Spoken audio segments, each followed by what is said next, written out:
Resolução do exercício de termoquímica, primeira questão.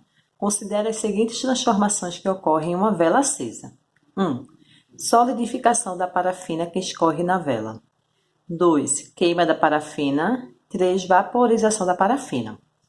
Analisando esses fenômenos, gente, essas transformações, o processo de solidificação, um processo físico, onde ocorre liberação de calor. Então, a gente já vê aqui que esse processo é um processo exotérmico.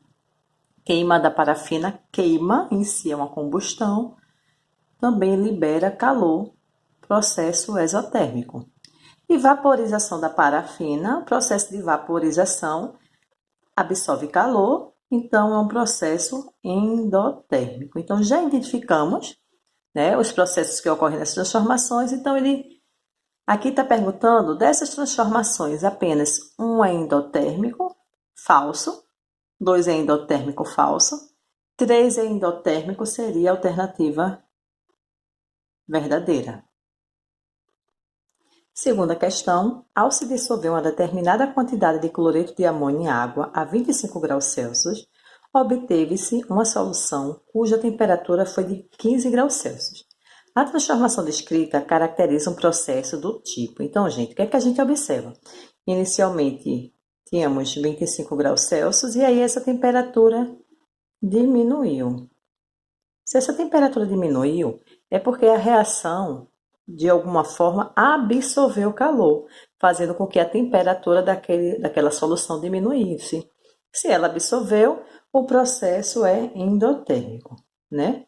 O que é que a gente pode também lembrar que nos ajude a resolver essa questão? Um processo endotérmico, quando ele ocorre, ele apresenta essa sensação de resfriamento em volta do sistema. Tá? Então, se existe uma reação química, e aí a gente observa que nessa reação, aquele recipiente, aquele sistema, ele resfriou, sua temperatura diminuiu, é porque ele absorveu calor e, por isso, ele é um processo endotérmico. Terceira questão, qual a quantidade de calor necessária para levar de 20 graus Celsius para 80 graus Celsius a temperatura de um bloco de 100 gramas de cobre? Calor específico do cobre igual a 0,092 caloria por grama vezes graus Celsius. Então, a gente tem uma questão onde a gente vai usar a formulazinha que macete. Q, que é a quantidade de calor, é igual a M, que é a massa da substância em questão, C, calor específico da substância, e ΔT, a variação da temperatura. Então, aqui, eu tenho Q é igual a M, 100 gramas,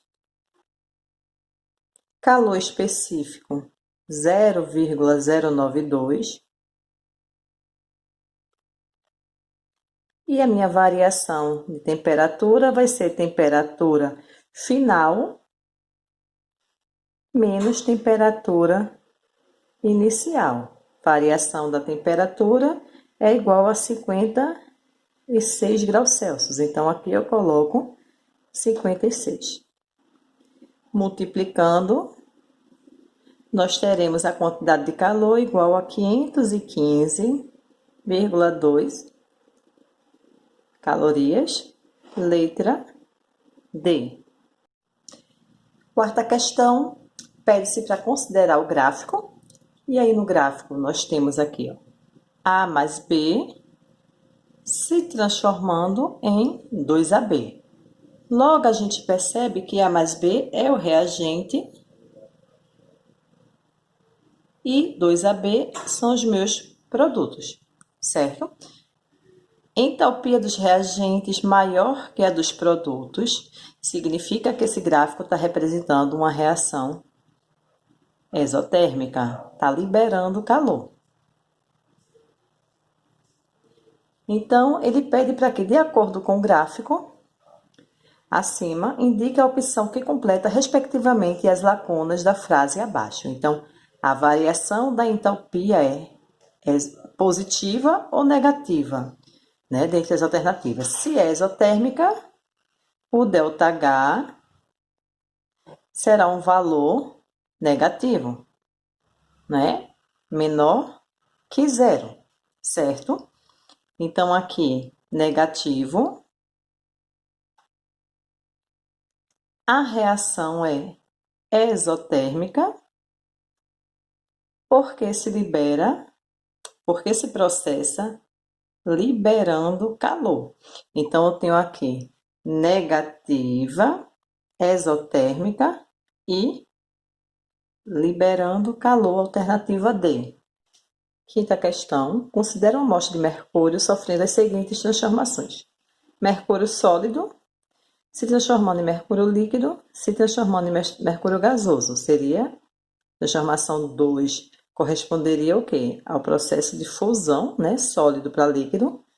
O 3 corresponderia ao processo de vaporização do líquido para gasoso. O 4, condensação. E o 1, solidificação. Então, ele quer saber a variação da entropia negativa em quais transformações. Lembrando que ΔH negativo ocorre nas transformações exotérmicas. Qual dessas transformações libera calor? São exotérmica, condensação, solidificação. Certo? Então, alternativa C, nas transformações 1 e 4. Questão 6. Em o texto ocorre a seguinte frase encontrada. Quando a água sofre fusão, ocorre uma reação química exotérmica. E aí ele quer saber quantos erros a gente encontra nessa frase. Certo? Então, aqui, ó, quando a água sofre fusão, ok, ocorre uma reação química, não ocorre uma reação química, porque o processo de fusão da água, ou qualquer processo de mudança de estado físico, é um fenômeno físico, é uma transformação, não é uma reação química. E ele ainda diz que esse processo de fusão é exotérmico.